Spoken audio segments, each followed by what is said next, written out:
다니엘서 7장에서부터 마지막 12장에 이른 내용은 환상에 대한 기록이 주어져 있습니다. 그래서 이 환상의 내용들은 다니엘이 살고 있는 그 시대로부터 시작해서 장차 일어나게 될 온 세계를 다스리게 될 나라들에 대한 여러 이상들을 보여줍니다.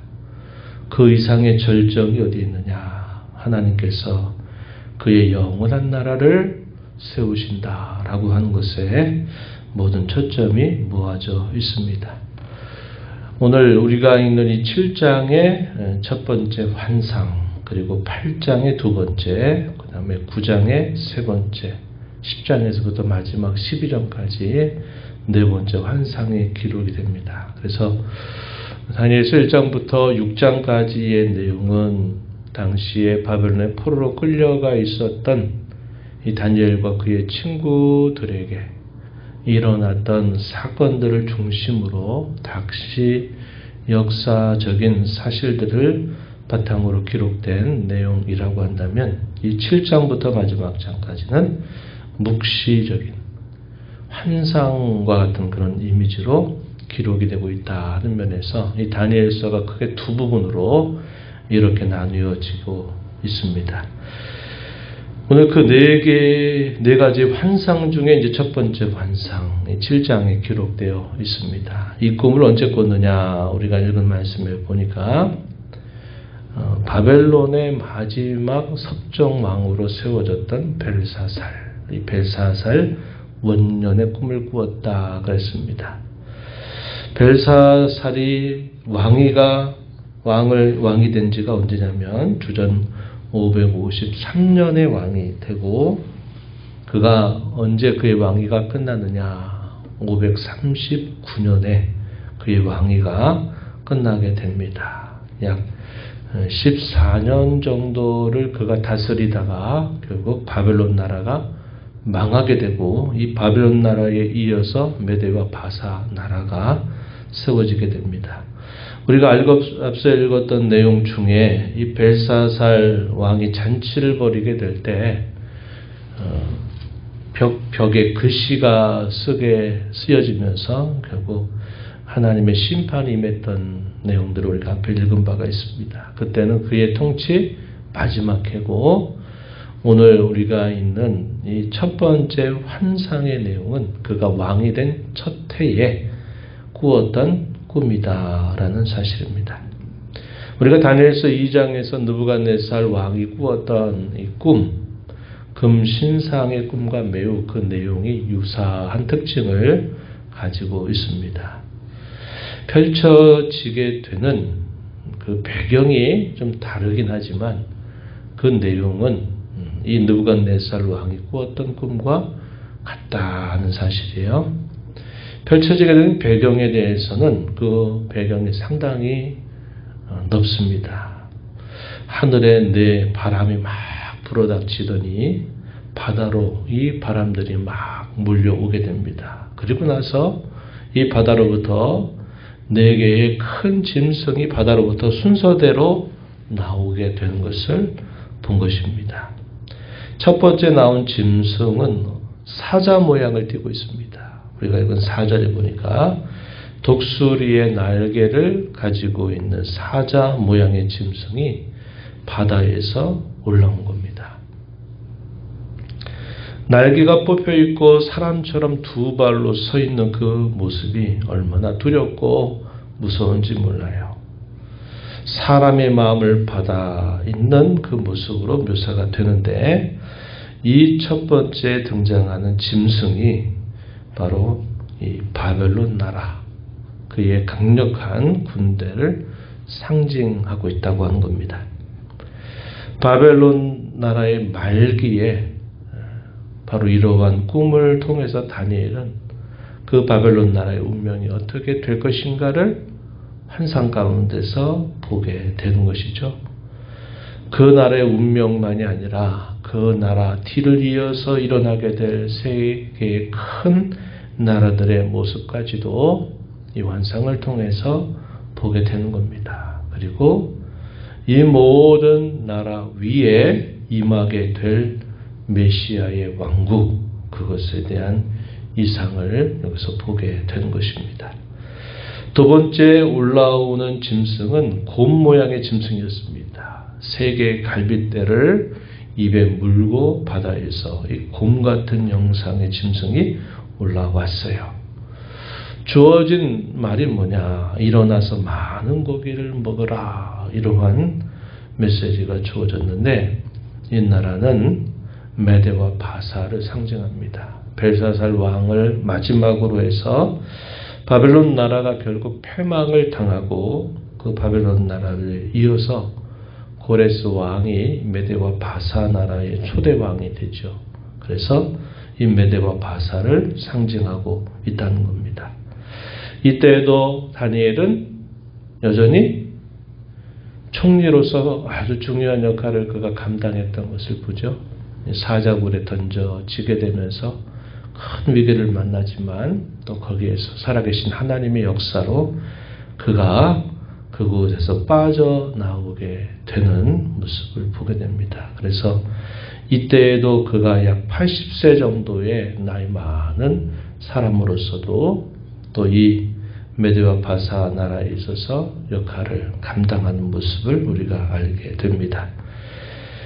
이어서 세 번째 바다에서 올라오는 짐승의 모양은 표범 모양이었어요. 6절에 묘사가 된 대로 새 날개 넷을 가지고 있고 머리가 넷을 가지고 있는 표범 모양의 짐승이 바다로부터 올라옵니다. 큰 권세를 받았어요. 이 네 개의 머리가 뭘 상징하느냐? 헬라 제국에서 일게 될 네 개의 나라, 왕국이 분열될 것을 보여주고 있는 뜻을 담고 있습니다. 그리고 마지막 네 번째 짐승이 바다로부터 올라오는데 10뿔이 달려있는 짐승이 올라옵니다. 이 네 가지의 짐승 가운데서 가장 무섭고 가장 두렵게 하는 그런 존재로 묘사됩니다. 무섭고 놀라우며 매우 강하며 쇠로 된 큰 이로먹고 부서뜨리고 그 나머지를 발로 밟았다. 이렇게 묘사가 됩니다. 다른 작은 뿔이 또 거기서 나와서 첫 번째 뿔 중에 세 뿔이 뿌리채 뽑히게 되고 이 뿔에는 사람의 눈과 큰 말을 하는 입을 가지고 있다. 이렇게 묘사가 됩니다. 사람도 아닌데 또 짐승인데 또 사람 같고 이러한 형상을 띠고 있는 겁니다. 그래서 이런 것들을 이런 환상의 방식을 통해서 메시지를 전달하죠. 이런 것이 요한계시록에 보게 되면 이제 이러한 내용들이 되게 줄을 이루고 있습니다. 당시에 역사 현실로부터 시작이 되기는 하지만 역사 현실을 뛰어넘어서 하나님께서 역사 가운데 행하시는 일들을 환상, 상징을 통해서 이제 구체적으로 보여주는 내용이 요한계시록입니다. 그래서 이 계시록과 이 다니엘서의 후반부 또 에스겔서에 등장하는 환상, 스가랴서에 등장하는 이런 환상들은 비슷한 이런 환상과 계시를 담고 있다 하는 것을 우리가 알 수 있습니다. 이 네 번째 짐승은 그 위에 일어나게 될 로마를 상징하고 있다는 겁니다. 이렇게 네 개의 짐승들이 바다로부터 올라오게 되면서 큰 두려움 가운데 사로잡히게 될 때 어떠한 일이 펼쳐지는가? 9절부터 14절 내용에 묘사된 것처럼 하나님의 보좌에 대한 환상을 보게 되고 그 하나님의 보좌로부터 심판이 시행되는 것을 그가 보게 되는 겁니다. 하나님의 보좌, 옛적부터 항상 계신 이의 보좌, 그게 자정에 있는 모습으로 묘사가 되고 있어요. 9절 말씀에 이렇게 묘사하고 있습니다. 내가 보니 왕자가 놓이고 옛적부터 항상 계신 이가 좌정하셨는데 그의 옷은 희기가 눈 같고 그의 머리털은 깨끗한 양의 털 같고 그의 보좌는 불꽃이요 그의 바퀴는 타오르는 불이다. 불이 강처럼 흘러 그의 앞에서 나오며 그를 섬기는 자는 천천, 모셔 선자가 만만, 심판을 베푸는데 책들이 놓여 있다. 이렇게 말합니다. 그러면서 그 심판의 위험이 쭉 묘사가 됩니다. 그러다가 13절 가면 아주 중요한 구절이 등장해요. 인자 같은 이가 하늘구름을 타고 와서 이적부터 항상 계신 이에게 나아가 그 앞에 인도됩니다. 그에게 권세와 영광 나라를 주고 모든 백성 나라 다른 언어를 말한 모든 자들이 그를 섬기게 하였다. 이렇게 말하죠. 그의 권세가 소멸되지 아니한 영원한 권세고 그의 나라가 멸망하지 아니할 나라다. 이렇게 설명이 되고 있습니다. 인자 같으니 누굴 말할까요? 하나님께서 보내실 메시아를 상징하는 말입니다. 복음서에 보게 되면 누가복음이나 이런 복음서를 보면 인자가 이렇게 표현되죠. 요한복음에서도 인자가 하는 그 말의 기본이 여기로부터 온 겁니다. 단순히 사람의 아들, 그 사람의 아들 이렇게 말하는 그 통칭적인 의미가 아니라 그 말은 고유 대명사와 같은 표현입니다. 이 인자라고 하는 말을 예수님이 자신을 소개할 때 인자가 이렇게 표현되어 있어요. 이 인자라고 하는 말, 바로 이 말이 이 다니엘서 7장 13절 여기에 등장하고 있는 겁니다. 그래서 예수님이 자신을 인자라고 하셨던 그 말씀의 내용은 예적에 약 주전 600년 이때쯤 다니엘을 통해서 주셨던 그 예언된 그분, 그분이 바로 예수님 자신을 나타낼 때 인자라는 말을 사용하고 있는데, 그 인자가 말뜻은 사람의 아들이라는 의미인데 그의 묘사되고 있는 모습을 보면 그의 위엄과 권세가 얼마나 크고 그가 세우실 나라가 영원히 멸망하지 않는 나라가 된다. 이렇게 묘사를 해주고 있습니다. 우리가 앞에서 읽었던 느부갓네살이 꾸었던 금신상이 쭉 등장하고 묘사되고 있는데 나중에 보니까 뜨인 돌이 하나 다듬지 않은 돌이 딱 날아오더니 그 금신상을 완전히 부셔버리죠. 그게 뭘 말한다 그랬습니까?